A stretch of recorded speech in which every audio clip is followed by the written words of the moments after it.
to move forward. Sorry, I'm easily distracted. Ahead, So I think that I suspected that I had the skills and experience to move forward if that was something that I wanted to do. But I don't think that, well, I know that I didn't have the confidence.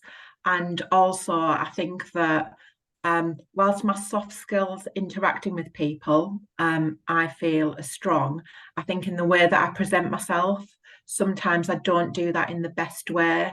And I think that this has really helped me not be more present in moments, to do more planning, to think about how more carefully about my communication style, about how I'm delivering to the audience and adapting that, and being more sophisticated with that.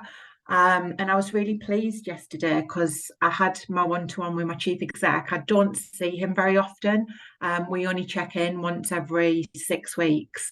And then kind of, I'm left to my own devices with that, which is great but it's not good sometimes when you're wanting feedback on you as a person and your performance. Yeah, all of the KPIs are going well and everything, but that kind of personal approach. But I think in this situation, it's been very beneficial because what he said to me is we had an away day. And then he'd observed me at the board meeting that we'd been to a couple of weeks back. And then he saw me again yesterday and he said, I can really tell the difference. He said, it isn't something where you're not yourself and you're not authentic, but he said, I can see in the way that you're approaching things, that confidence and that kind of, I don't like to say kudos, but I suppose the gravitas, and just he said that I can see it and I can see it very clearly. So that was something that I was fed back yesterday, and that made me really happy that I suppose the person that's invested in me and continues to invest in me can see the difference. And then all of the other things are just kind of helping me navigate tricky situations. And I think the big thing that everybody had was when you're having to make a big change, about how to do that and how to do that in a very effective way. Excellent. Wow, what wonderful feedback to get to add to your, and what was lovely to hear there was about your authenticity, that I know everyone was very, lots of people felt a bit challenged about when we're saying you can change your behaviour and everything, that actually can help your authenticity shine through, which it seems to have happened for you, Debbie. Well done. Debbie, just the other thing to add, isn't it nice when your own views, because I know you shared quite a bit of feedback yesterday in terms of what it had meant to you, when your own feedback chimes with that external view as well. That's really nice, isn't it? When you get that congruence between the two. So brilliant, well done. Thank you. Excellent. Thank you, Debbie. And welcome. I think Sonia's joined us since. We're just doing the round robin on what have you taken away, what's been different for you, what would you like to share with the group about the programme. And someone else is just going to volunteer, like Debbie did so beautifully before. Anyone wave their hand? I'm happy to go next. Thank you, Dave. Young Dave. Yeah, so I think I quite like these kind of sessions because it's quite good, because it's in a way I tend to sort of forget the detail and move away a bit, so it's good to stop and think back, because before this I was sort of thinking, well, actually what relevant points am I going to bring up, but actually stopping to thinking, it comes back quite quickly. And I think that the key one that I probably I kind of tend to sort of remember a lot of the phrases, and sort of the independent concepts seem to sort of flow out from that, really. So I mean, the kind of two bits have been really relevant to me recently, I think, was probably around the influencing with integrity, and particularly around that focus of everyone has their own map. And I've kind of been pulled into something that I wasn't planning to get that involved in, and it's been really useful to see some things from different perceptions. So effectively, to cut a long story short, we've been tendering our maintenance agreement, a sort of 5-year maintenance agreement for our aircraft, which obviously costs millions of pounds. I think our trustees have had challenges to us in the last sort of year or two about how well we control our costs. I think we've put most of that to bed, but probably the one that they really wanted to test us on was his contract. So been through a tender process that I wasn't too involved in. And mid-process, the trustees were keen that we got an external expert into the process. So, and then I've also become more involved at the same time. So it's been really interesting being able to see why the trustees think that is required. And it's happened at the same time. We've actually, in the last year or two, recruited another role internally, which gives a lot more internal expertise. So we've kind of got the internal view of probably being quite put out and quite offended and being challenged. It's challenged their professional expertise, and it's a waste of money bringing in external expert. And the trustee view of this is our biggest expense. It's multi-million pounds. As trustees, we want this extra comfort. And historically, we've done a tender process. It's gone out. It's been a tender. We've accepted the price, and shouldn't we be doing a little bit more than it and things like that? So to be able to recognise those different perspectives has been really useful. And I've kind of almost been that adjudicator in the middle, trying to keep those relationships going, because I think at times we've some of our team have probably been not as helpful as they could have to the external negotiator, because they don't think he's adding any value to the process. He's come in and done exactly what he's been asked of. So I think just trying to remember those maps and those sort of different opinions, and actually just making sure, because it's so easy when, for example, I'm speaking to the external expert, just to agree with things what he says, because it's all kind of right, and then you speak to the internal people, agree with everything that they say, because it is all kind of right. But you need to have that integrity to sort of say, when they sort of say, I really don't know why the board have requested this, saying, well, actually, no, I don't think necessarily needed it, but I can see why this is our biggest expense. And before they asked, we hadn't presented anything showing how we were going to do it differently this time, how we can find value. So I can see, so that does make sense. So it's not starting an argument of us be disagreeing, but just saying, well, no, actually, I can see that perspective. You're right, it hasn't added any value. And in retrospect, it's been a waste of time. But actually, at that time, that wasn't a bad decision. And again, when the external person is very much looking to sell all the savings he's made, so saying, well, yes, we've made progress there, but actually we would have made that saving anyway, and this has come from there. So, I'm not just going to sit here and pat you on the back all the time. It'd be nice and easy to do that, but trying to keep that integrity into it as well.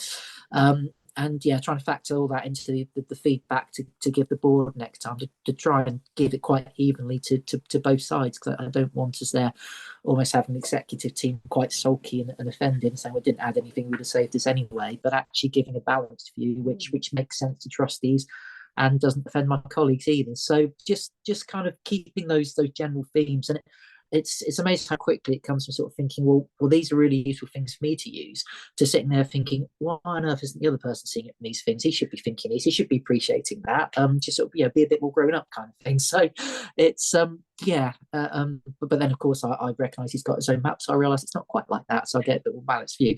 So, but no, it's been really useful actually. So and it's been a role I haven't particularly enjoyed playing, because I just like them to sort of got on with it a little bit more. But I think it's been quite useful and quite important, actually kept it on quite an even keel. So it's been really useful to utilise some of those skills. And as you said, what you just said about, well, why don't they just grow up and know what it's about? Just take yourself back a year or whatever, and you think, just people haven't had that appreciation. I mean, it's not a lack of will. It's just, it was an eye-opener learning all about that for many of us. I remember when I first Maps of the World, what do you mean you don't see the same thing? It's like, it's very simple. Once you get it, it's so obvious. But until you are exposed to that, you really do think some people can think some of the time that everyone's seeing the same thing. Why are they being so argumentative? Why are they being so stroppy? Well, they're not. They're just seeing and hearing and feeling things very differently. I mean that same basic mess came really useful the other week at taking under 11s football training as well, because we was trying to set up an activity where, in just groups of 3, giving one of them a leadership role and getting them to make decisions, set it out, and then get people to feed back. And you know, sort of say, if he'll tell someone to stay back, and they stay back and stand in one spot, and he's going, I didn't mean like that. It's like, you just have to appreciate what they're hearing, what you're saying, and just sort of talk them through. So it's even become useful for under 11s football as well. Life So skills, life skills. yeah. Thank you, Dave. That's brilliant. Thank you very much. Anyone else volunteering? Yes, I think I saw Christy. Christy. With the T at the end. I think from the first session we had face to face, I think with my chat with Debbie, we were starting off in quite similar places in terms of the size of our organisation and some of the challenges. And I think if we had this meeting probably even a few weeks ago, my kind of biggest takeaway would still be around just confidence and believing in myself, because I felt like I had it in my mind that I could potentially do it, but again, wasn't really articulating myself very well. And I don't feel, you know, I kind of felt within my management team that I didn't have as much experience, and I think it was around how I articulate it. But we are actually tomorrow we've got decided to get an independent consultant to come into the organization, because we're having some huge conversations around our future, what that looks like. So in terms of levels of development and all of that work that we did, and values and beliefs and kind of the organizational structure, I feel actually like I'm approaching this, you know, really skilled, and I'm putting ideas forward, and, you know, ideas about how we can consult with the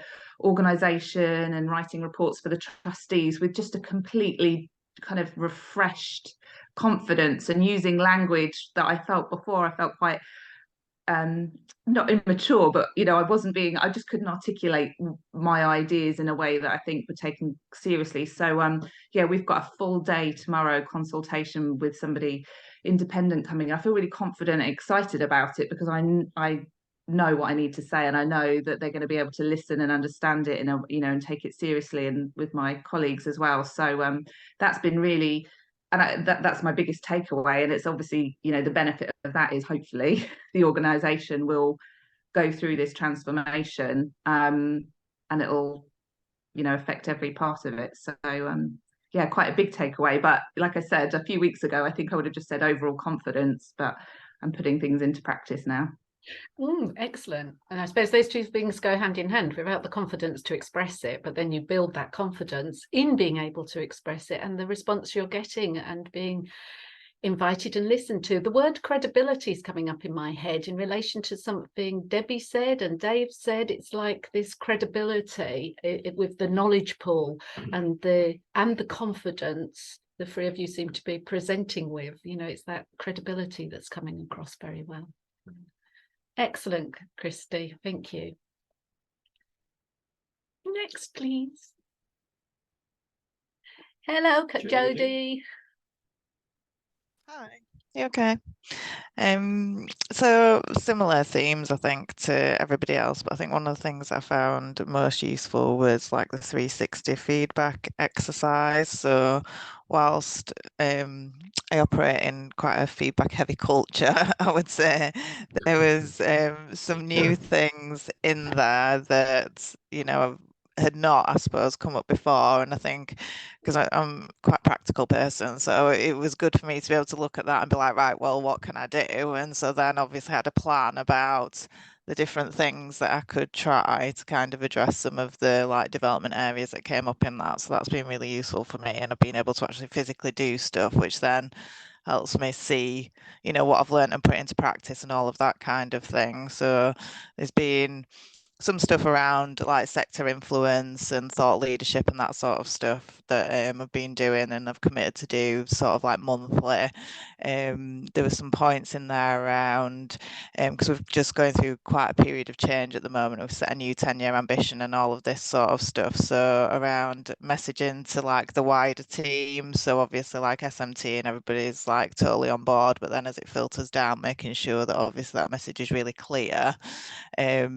So been on a few little road trips around to all of our various hubs where we've got staff to make sure that obviously everyone's getting the right messages and stuff. So I think it just, because I think those are things that even though like I probably could have done before, if I'm being like honest, I think it like focused my thoughts around what to do, if that makes sense. So that's been like the most useful thing for me for sure. Excellent. Thank you, Jodie. Jodie, it's great to hear that you mentioned you've been sort of working in those areas of looking at sector leadership and you know, those 9-10 levels on the 360, which is you know where we're hoping and working with you to get towards. So it's great that you're starting to work in that area. That's really good to hear. Brilliant.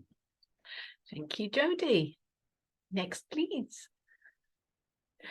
Gareth. I'll go if you want me to. Hey, Gareth. I guess kind of with Dave, it was the maps and the cat dog thing. I think I'm having more of an awareness of that people don't think like I do, and you know, being able to identify what people are, you know, whether they're cat or dog. That's helped me greatly over the last sort of couple of months. The values bit as well. We've looked at values, and the 360 assessment gave us an idea, and we've looked at our appraisal system, and we've kind of based questions for the team, for other people around our values.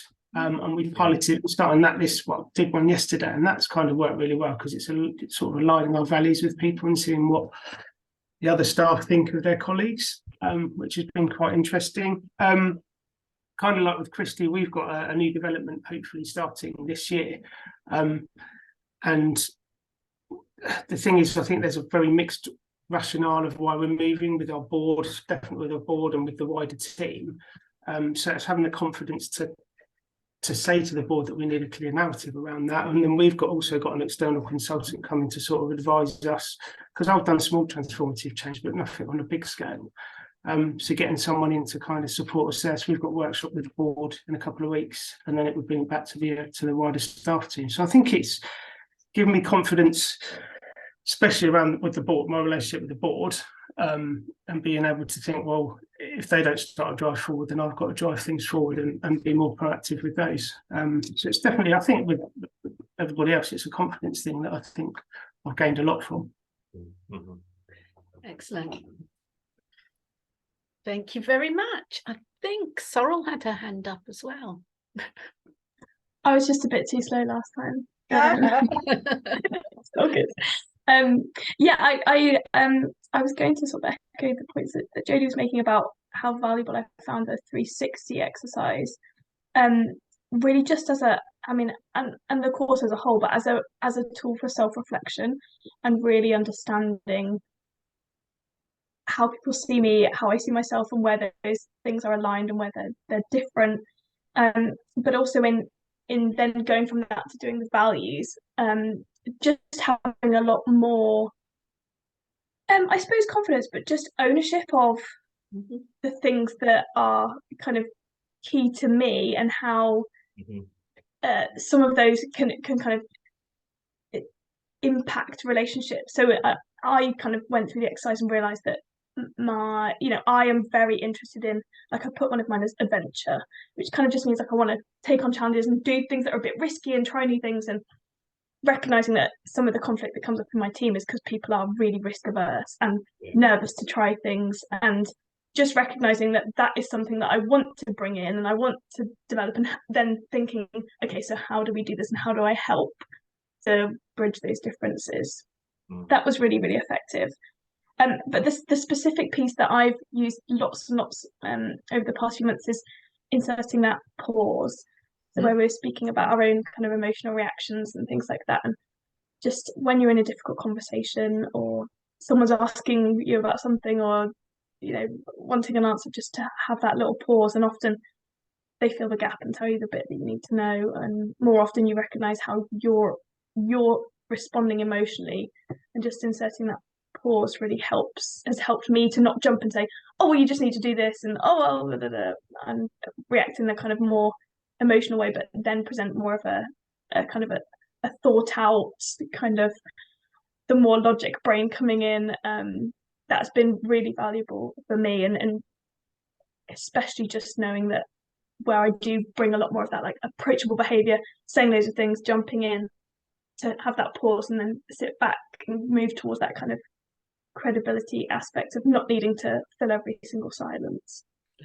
And I'm hearing a little bit of the awareness of the system 1, system 2 balance there as For well. sure, for Yeah. sure. Yeah, brilliant. Excellent. There's some interesting research about when you are in those stressful moments, if you can pause and take a breath in, people will then perceive that you are feeling totally confident and totally in control.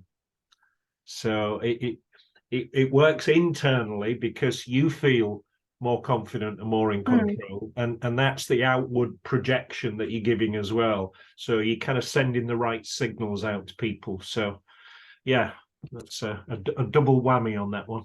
Very good. Okay, another volunteer to share, please. I'm looking at either Georgina or Charlie. Oh, and then they both did it together. Who got there first? Charlie, I think. Charlie just sneaked in. Yeah.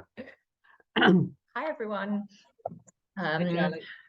So yeah, I think I'll probably echo a lot of the things that have already been said. I think there's definitely an aspect of the sort of practical feedback and practical things that I've put into place that have been really helpful. So just putting together a sort of personal professional development plan for myself as part of the online module has been really helpful, because I know that's there and I can come back to it. And although we have some of those things in our organization, they're sort of set as an appraisal, and they don't come from me and what I want to work on and how I see my development. So it's quite nice to actually sit back and do it myself. Similarly, with the sort of feedback from the 360 review, I wrote some post-it notes and stuck them all over my computer screen and occasionally look at them to remind myself that I should be thinking about these things. And so it's nice to have those sort of instantaneous practical things that I can come back to and remind myself to come back to, and days like this that remind me to go back and look at these again, because I haven't looked at it for a couple of months, and that sort of side of things. And then definitely, along with everyone else, growing in confidence and believing that I'm the expert in my field. So going into meetings with people that I would have been more intimidated about meeting in the past, and coming in and saying, well, actually, you might be the CEO of a multi-academy trust and, be in this position of overseeing a much larger organization than I am. But in terms of what I'm delivering, or when I'm delivering our programs and speaking to the trustees about what we're doing and what we've achieved and whether we're meeting our KPIs, that having that confidence that I am the expert in that field and that I have the responsibility for those. So I think that's nice as well, which I feel is a lot of people in this group feel as well, that building that confidence, that you said, Rita, that feeling that you have that credibility and believing in yourself. So I think those are my key takeaways at the minute. And it also reminds me that I want to go back and continue on this journey. It's nice being on a journey that is over this long period, because I think actually I do want to check in. I do want to read through some of the modules I haven't done yet, and sort of continue that journey just on a slightly longer time scale. Especially, I know we're all so busy as well. So I think reminding myself to take time out and continue this journey has been really good. Brilliant. Thank you for that, Charlie. I love the fact that people are talking about performance development plans, because sometimes when we're in organisations, or maybe I might be speaking for myself, but we used to encourage people to have them, and it became like just a bit of bureaucracy, as opposed to the valuable tools they can be just for ourselves into the self-reflection that you mentioned there, and realizing how far you have come. If you have documented it, it can be fascinating to look back to what you had last year and just remind yourself. And when you're looking at new roles and everything, those things that you used to be less comfortable about, now you just don't even think about it. Well, I used to be able to do that. You wouldn't even think about it now, and that can build a confidence, particularly when you're doing the different roles or stepping sideways into something a little bit different. Just remind yourself of all that you've learned and all the distance you've come really in terms of your development. However it looks, it doesn't matter what the format is. You know, if it's a scrap of paper and you say, this month I'm focusing on so and so, this is where I am, and then come back and look at it and say, how far have I got? You know, have your outcome there. Anyway, that's my call for PDPs. Okay, who's next? Georgina, I think, was. Oh yes, she put her waving. hand up Oh, at yeah. the same time, nearly the same time as Charlie. Hi, Georgina. Hiya.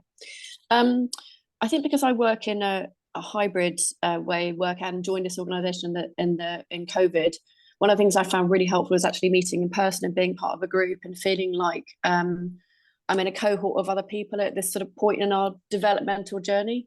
I think meeting in person felt really important as part of that, just to kind of be alongside people and sort of see, well, you know, where do I fit?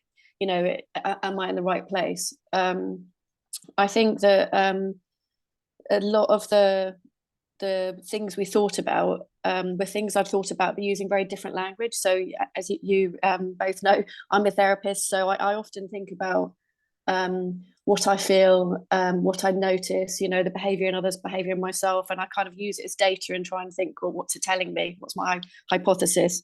But I think a lot of the language that was used is quite different to me, to what I'm used to, but I think it helped me think about things in a slightly different way. And I don't tend to focus on behaviour in terms of my, you know, my day-to-day work. Behaviour wouldn't be my starting point. It would be more that I would kind of notice something, then I'd think, what is that behaviour telling me? What's kind of behind it? Because I'm thinking about the unconscious a lot. So I think some of the exercises like the cat and dog exercise are really helpful for me, really thinking about clearly I think I'm very much a cat in the workplace, and how I can feel quite irritated by dogs, but how actually I need to kind of be more dog-like at times. You know, different in the social setting, but at work I'm quite kind of, you know, focused on it. I think the other thing is sort of this idea about authenticity and, you know, also being a vulnerable leader. It's something, you know, I've thought about quite a lot before, but I think that again, there's just something about having been on this process together of feeling more comfortable of not knowing, because I've been in roles where I have been a specialist, and actually I feel like moving into a chief exec role is actually about being not exactly a generalist, but you are leading in a number of areas where you will not be specialist. And so there's a journey to go on there and a kind of letting go, and it's okay. And actually what I'm now specialist about is about, you know, delegating to people that know a lot more about the specialist subject than I do, for example, and being kind of okay about that.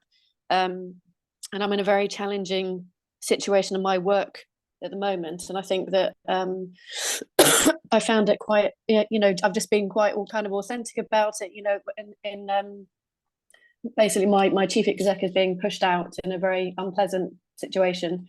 And I think, you know, I've just been able to be, you know, both in touch with my feelings, saying, you know, how it makes me feel frankly quite sick and, you know, really awful for her, and being very supportive of her, but at the same time finding space to just really think much more proactively about different ways we can kind of approach this, both for her and for the organisation.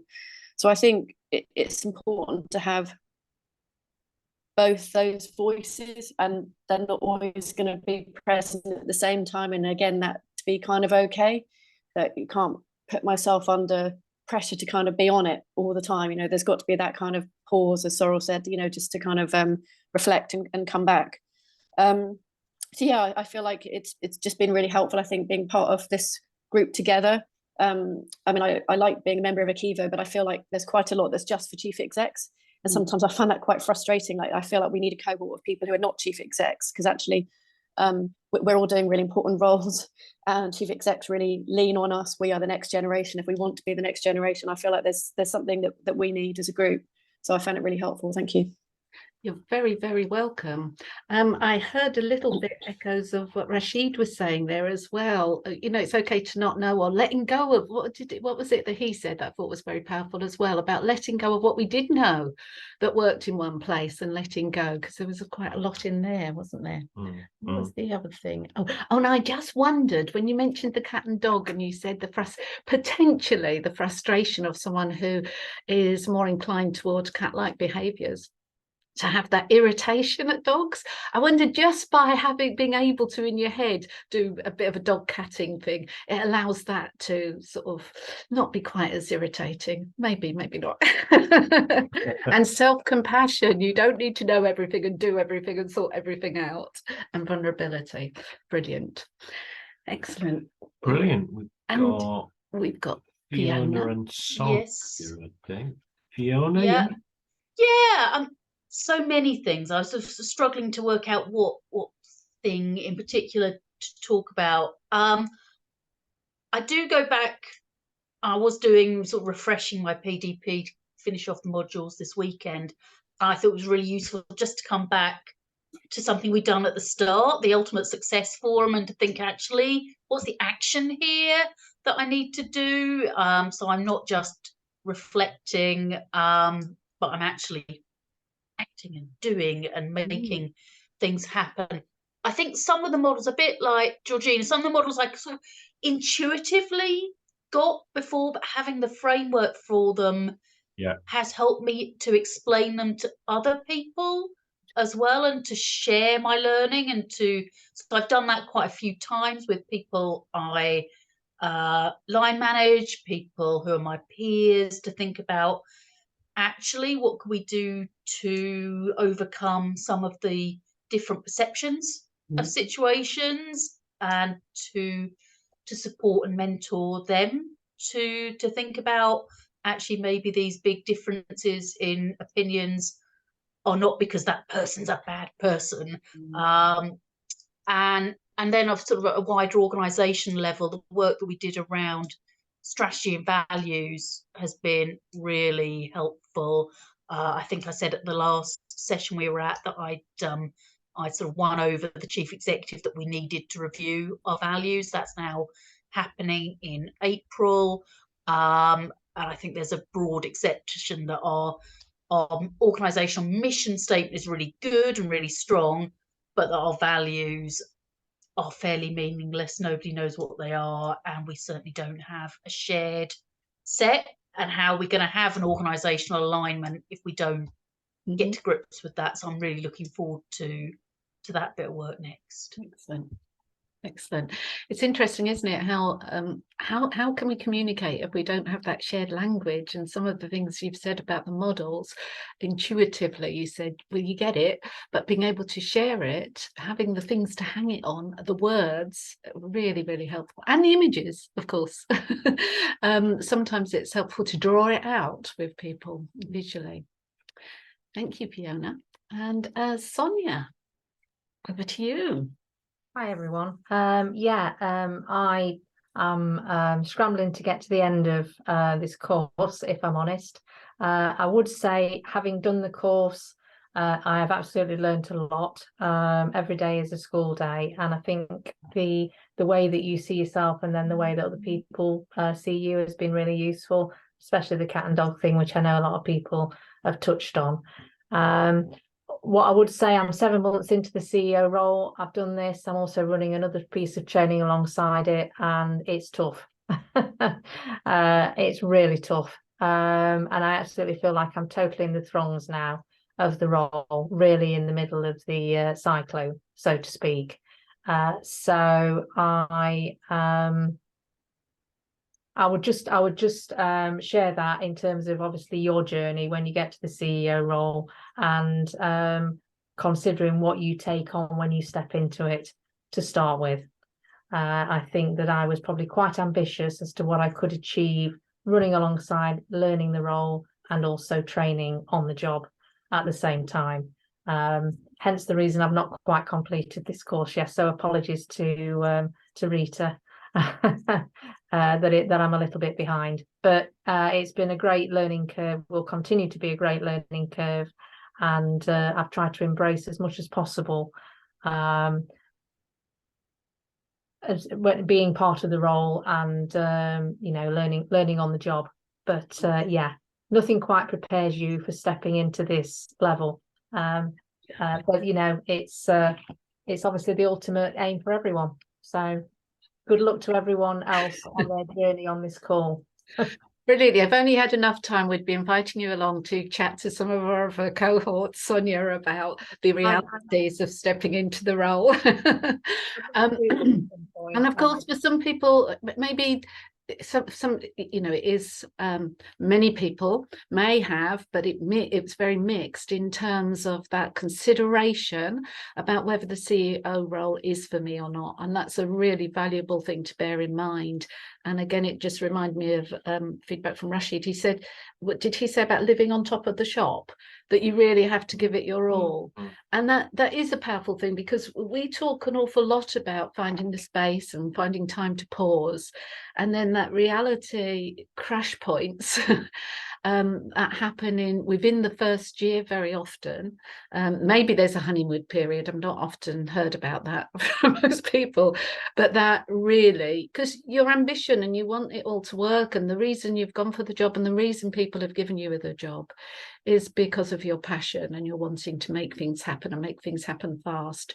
So if anything, you can sprinkle with a bit of patience and compassion and all that sort of thing, as well as all the other stuff you're doing, Sonia. Well done for juggling all of that at the same time. I trust that despite the fact that it was a lot to take on, having the training and the other things you're doing, that perhaps some reflection, at least you had an opportunity where you had to put a bit of time aside for reflection.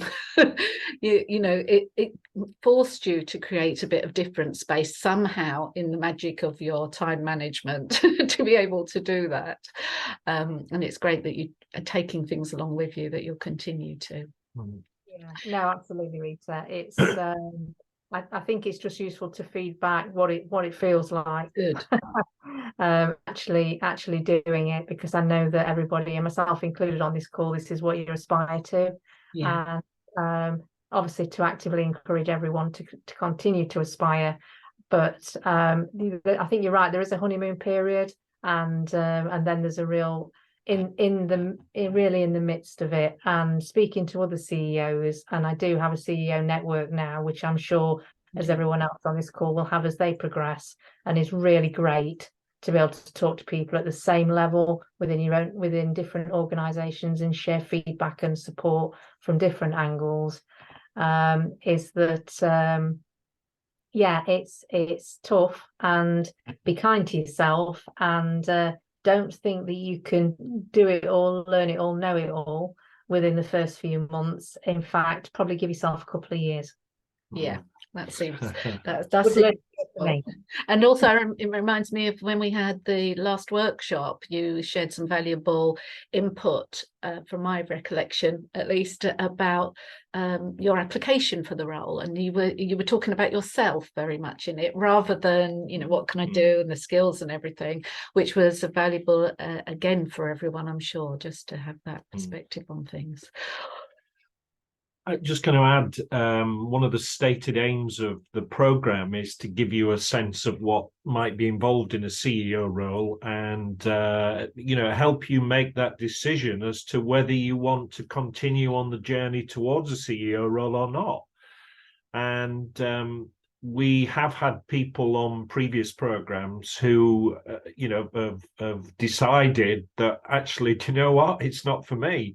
And we kind of think that's a result as well, really, because if somebody is being authentic and congruent and saying, I've had my doubts about this, and from what I've seen and heard on the program, you know, I've become convinced that it's not a route that I want to go down, and that's absolutely fine.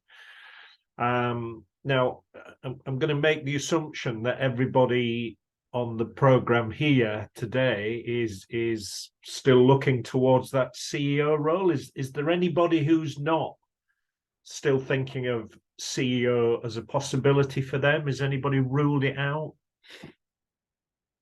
No, you all seem it's worth checking in. A little bit. And also, it just, well, how can we say a CEO role? They're all so different. Yeah. So what's important, whether you're going for a CEO role or any role, is that it's the right role for you, with your authenticity, with your skills, with your development, with your life balance, with everything else you bring to it. Because of course, some CEO roles are doing everything in a small organization with very little budget. Then there's other CEO roles of much bigger, and the relationship relationships are also different. So just that appreciation of what it is that makes you tick, what it is you can bring to the fore, I think is the key bit. And then you can do your scouring for what positions and roles would suit you.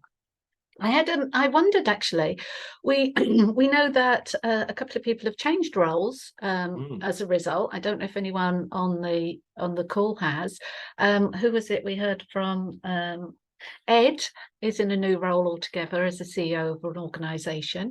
Catherine has stepped into a new role as well. I don't know about Kadra, isn't with us. I'm not sure about Kadra. Is there any of you done sideward shifts, upward shifts, moves and shakes yet? No? You're still happily applying all that you've learned in what you're doing, which is brilliant, and noticing the changes that's making. Can I ask another few practical questions, please?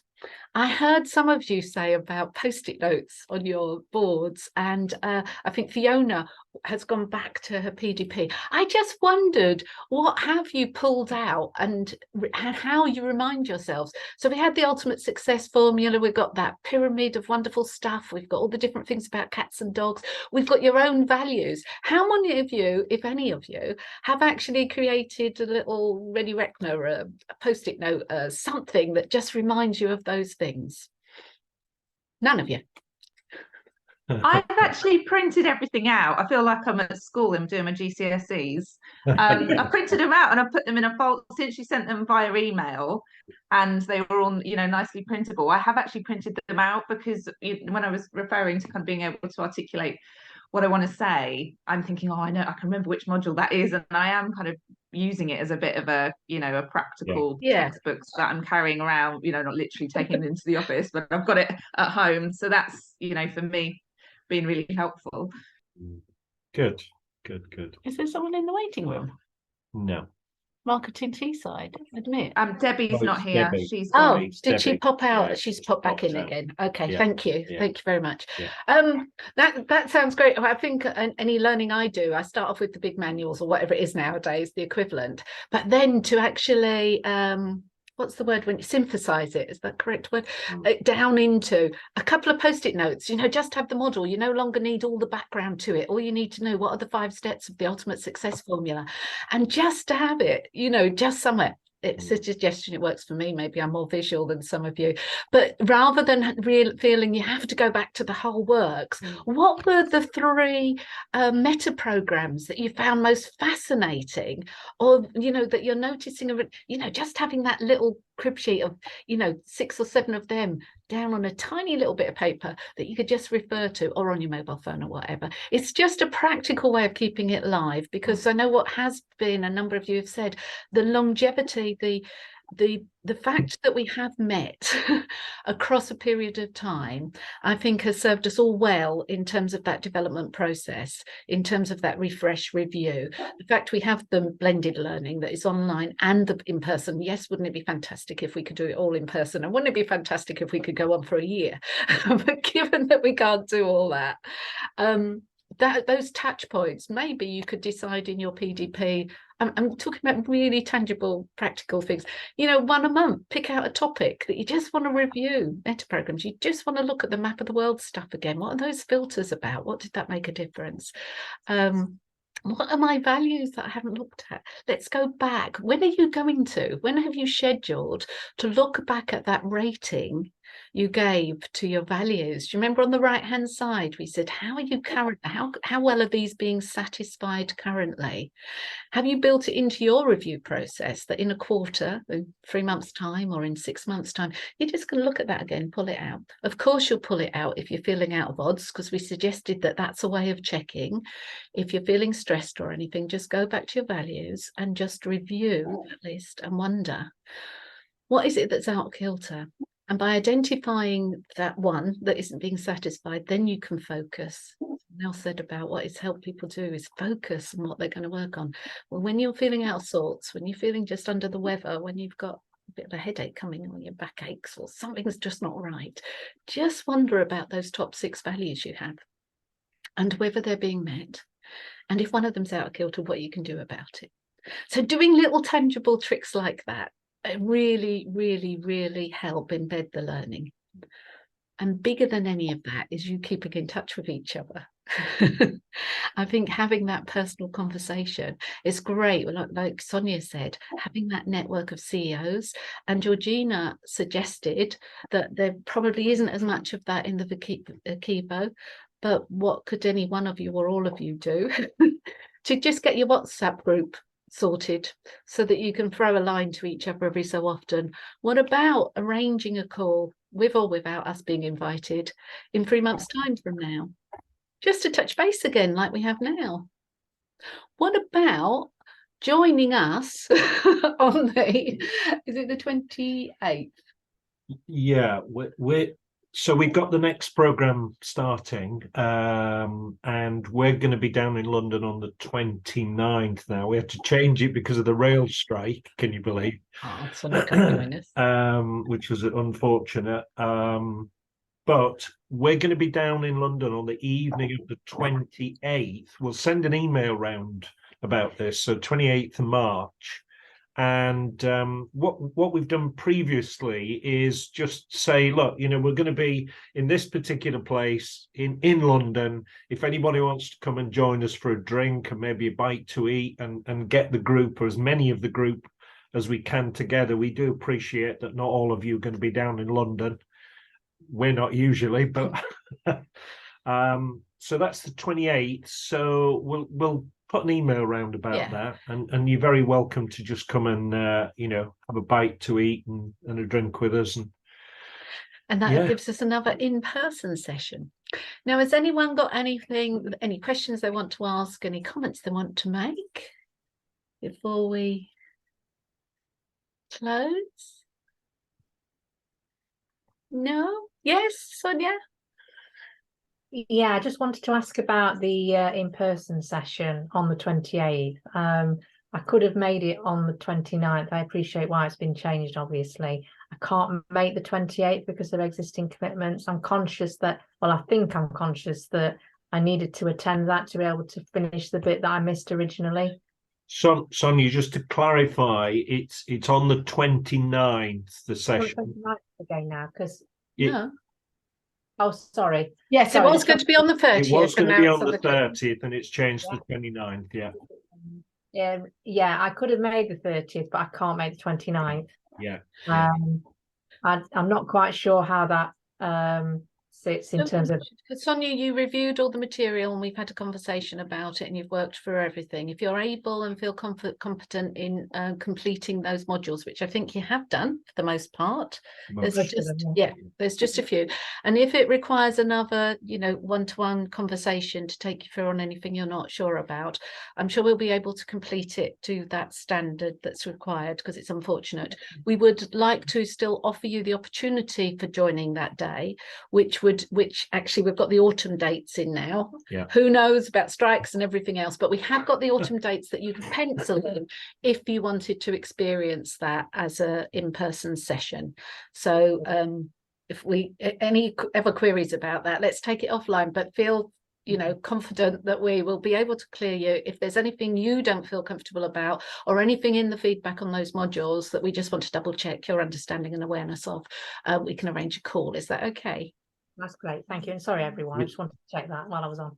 It's okay. We do still want you to come play cats and dogs with us. So. Yeah, because you haven't done the playing with the cats and dogs, which is on day one. Okay. Well, I think that for now, is there a likelihood that any of you can join us on the 28th? Yay! Yay! Excellent. Okay. Shame the rest of you can't. We'll if anyone sets up a WhatsApp between them, we can send you a picture of us all there. we will be down again in April, is it? Oh yeah, about a month later. Yeah, actually it's the evening of the 9th of May, but again we'll put that on an email, and if you can be down there, if you're not based in London, get yourself a meeting arranged and get down there. And it will be a networking opportunity. Yeah, Par good excellence. point. Good Okay. point. Yeah. Well, it's been an absolute delight. It's always a thrill for us to hear from people what they're putting into practice, because for us, that's what it's about. It's about the practical application. Yeah. It sort of warms our soul, our hearts, or whatever, that people are actually using it and taking away, because obviously it's a varied group of people, and we're doing our best to design and deliver a program that has something for everyone and has the generic aspects that will work well across the board in life as well, when you're coaching the little 11-year-olds through to managing in the board meeting. So it's fabulous to hear all those things. We have recorded the session, so those of the people who aren't with us, they're going to be able to see what you've done, and we'll invite them to share some of their own messages across the board as well. So is it a big thank you very much? It is. Thank you. You've been a delightful group to work with. It was so good for us to be back in a room live with people, and we know you appreciated that as well. So thanks to you. So it's going to be a final unmute and say good luck to everyone, and thank you very much before we close. And please keep in touch. Okay. Bye for now. Thank you. Bye, guys. Thank you. Bye. Great to see you all. Bye. Bye. Rita and Kevin. Bye.